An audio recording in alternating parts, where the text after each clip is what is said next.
Swasembada pangan dengan strategi mulai tahap persiapan untuk manajemen pengairan untuk membangun bidang-bidang pertanian, peternakan, nelayan, kehutanan, dan pertambangan.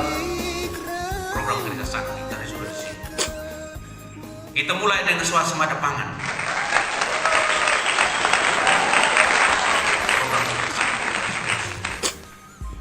Kita mulai dengan swasembada pangan. Apa yang kami lakukan dalam waktu 100 hari? Kami sudah kerja juga. Dinas Pertanian, karena bicara swasembada pangan, saya harus bicara pertanian dan ketahanan pangan. Tidak bisa saya bicara dengan batas, tidak bisa bicara dengan organisasi. Ini liniernya ke sana. Kawan-kawan di pertanian, sampai dengan tanggal 30 September kemarin itu, mereka sudah melakukan pengolahan lahan tanah atau balik tanah trennya gratis, itu seluas 380,7 hektar yang sudah dilakukan, bukan nanti, tidak, kita sudah lakukan. Kemudian ada juga strategi, karena kami ingin wujudkan brand Prasno 68. Yang kami lakukan itu adalah saya bersama Pak Sekda dengan kawan-kawan Pak Wakil Bupati dan kawan-kawan OPD, kita juga sudah menyiapkan anggaran perubahan untuk pertanian ini. Jadi kita siapkan juga benih, dan itu sudah dilakukan. Benih untuk padi yang dilakukan di Kecamatan Melaka Tengah, Kecamatan Koba 5, Kecamatan Wailiman, Kecamatan Melaka Barat, Kecamatan Ingkuvio, Kecamatan Laemane. Benih padi sawah itu disiapkan untuk lahan 3.500 hektar. Kita sudah lakukan, bukan nanti, tidak, sudah dieksekusi. Lalu, apakah komoditi di Melaka itu hanya padi? Tidak. Ada lagi jagung, ada 2 jenis jagung, ada jagung hibrida dan ada jagung komposit. Itu kita sudah siapkan benih. Untuk jagung hibrida itu 9.000 hektar sudah disiapkan dan sudah dilakukan, dan komposit 200 hektar. Lalu tentu akan bertanya, karena saya orang hukum, lokasi di mana, tempatnya di mana?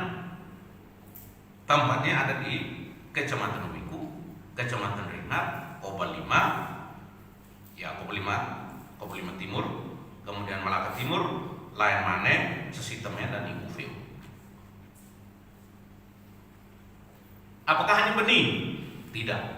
Kita juga sudah menyiapkan pupuk. Pupuk ini merata untuk 12 kecamatan.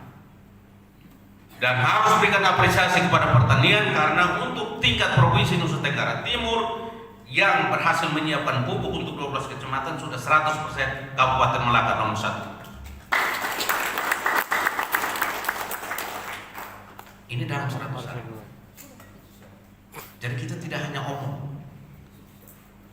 Karena itu saya biasanya kadang saya kurang diskusi, saya lebih suka eksekusi. Jadi pada hari-hari tertentu seperti ini saya bisa omong. Tingkat Provinsi Nusa Tenggara Timur, Melaka nomor 21 menyiapkan pupuk 12 kecamatan itu sudah 100%. Lalu, apakah semua pengolahan lahan, benih, ada padi, ada jagung, ada pupuk akan berjalan ke depan, the next? Tidak akan berjalan kalau kita tidak punya yang namanya kelompok tani. Tidak akan berjalan kalau kita tidak punya pendamping, tenaga ahli di bidang pertanian itu. Dan kita sudah siapkan kelompok tani 1.500 kelompok tani yang sudah direvitalisasi. Jadi kelompok ini sudah dibentuk dan siap untuk dipakai. Dan itu kita sudah input di dalam elektronik rencana definitif kebutuhan kelompok tani yang kita sebut dengan ERDKK. Itu kita lakukan, kita kerja, makanya kita bisa sebut barang-barang ini, karena kita ikut dan kita kerja. Dan semua ini juga sudah masuk dalam SIMLUHTAN, Sistem Manajemen Penyuluh Pertanian Republik Indonesia. Kita sudah masuk ke sana. Lalu, apakah semua juga akan terlaksana dengan kelompok tani kalau hanya bentuk kelompok lalu diam? No. Harus ada alat, harus ada fasilitas. Saya pernah menggunakan alat itu, pakai potong padi.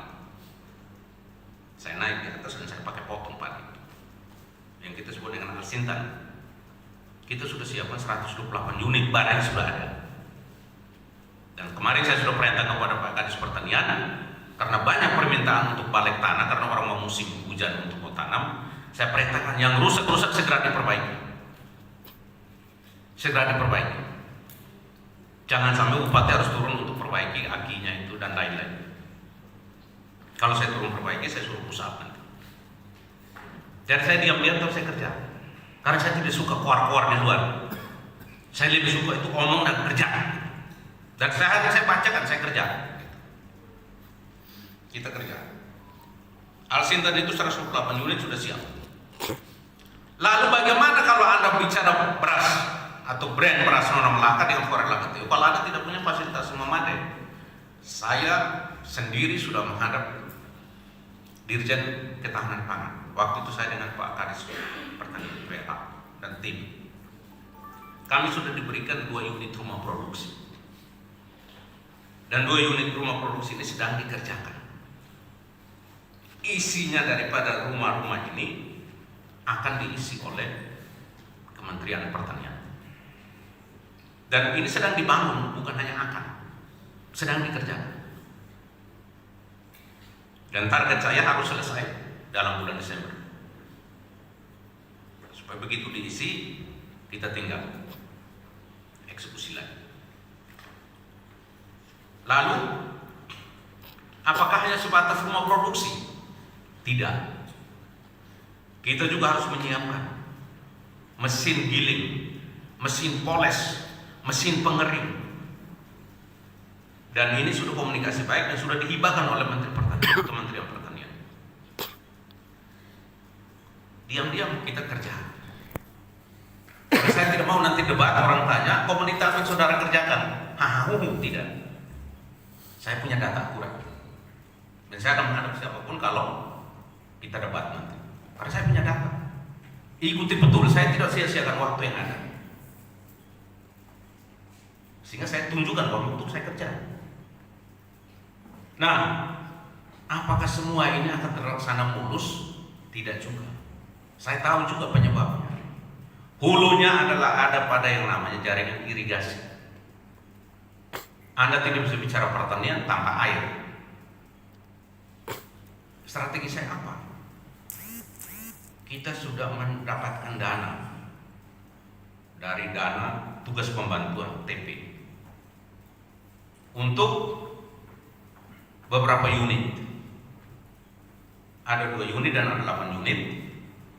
Alsintan tadi ada tambahan lagi dari Dirjen Prasarana dan Sarana Pertanian untuk membantu rumah produksi tadi supaya irigasi itu menjadi lancar. Dan kita juga sudah kerjasama dengan PLN untuk tambahkan lagi bot sehingga ketika air mengalirnya kurang bagus didorong dengan tenaga listrik. Ini kita kerjakan. Dan bagaimana supaya benih tadi, bibit tadi bisa tumbuh dengan subur. Kita juga sudah menyiapkan pupuk, bekerja sama dengan UPOK, unit pengelola pupuk organik. Dan semua ini kita sudah kerjakan. Untuk sementara ini ada 6 kelompok, 6 unit, dikali 1 unit 200 juta, kita sudah serahkan kepada masyarakat 1.200.000. Saya sudah serahkan. Saya kira kawan-kawan masih ingat, saya ingatkan kembali. Kalau lupa saya ingatkan kembali. Pernah ada beberapa yang liput. Kita serahkan kepada kelompok tani itu. Kemudian, apakah kita hanya mau hidup dengan beras? Kita juga ingin ada pengembangan ternak ayam dan sapi. Ada 4 kelompok, satu kelompok kita kasih 100 juta, sehingga kali 4 menjadi 400 juta. Sudah kita serahkan juga. Lalu bagaimana kalau jalan ke sana susah? Kita juga sudah membangun jalan usaha tani. Jadi tempat-tempat yang menjadi kawasan pertanian kita bangun ke jalan usaha tani. Dan jalan usaha tani itu dikawal oleh kelompok. Dan kelompok itu juga kita kasih satu kelompok itu 100 juta. Sementara kita sudah berikan kepada 3 kelompok sehingga 300 juta. Ini dana hibah dari Kementerian Pertanian. Ini yang harus kami sampaikan. Dan 3 itu 2 unit di Desa Bukiro, kemudian 1 unit di Desa Naimana. 3-3-nya di Malang Tengah. Kemudian ada juga dana untuk renovasi Balai Penyuluh Pertanian di 8 kecamatan. Itu karena 1 kecamatan 100 yang menjadi 800 juta. Kemudian ada embung 4 unit, itu 120 juta per unit, sehingga kali 4 menjadi 460 juta. Ini kita bicara soal alat-alat pertanian tadi. Kalau alat pertanian yang kita sudah miliki itu sejumlah 128 unit. Apa itu? Ada traktor roda 4, ada 2 unit, ada hand traktor 29 unit, ada motor air, ada kultivator, ada hand sprayer, ada mesin pipil jagung, ada power thresher, rontok padi, ada combine harvester. Saya pernah pakai untuk memetik padi. Dan ada konseler mobile atau mesin untuk giling jagung juga. Jadi total alat yang kita punya sekarang itu 128. Ini kita bicara soal swasembada pangan. 100 hari tidak hanya kita audit, tapi kita juga kerjakan. Apakah hanya di pertanian? Tidak.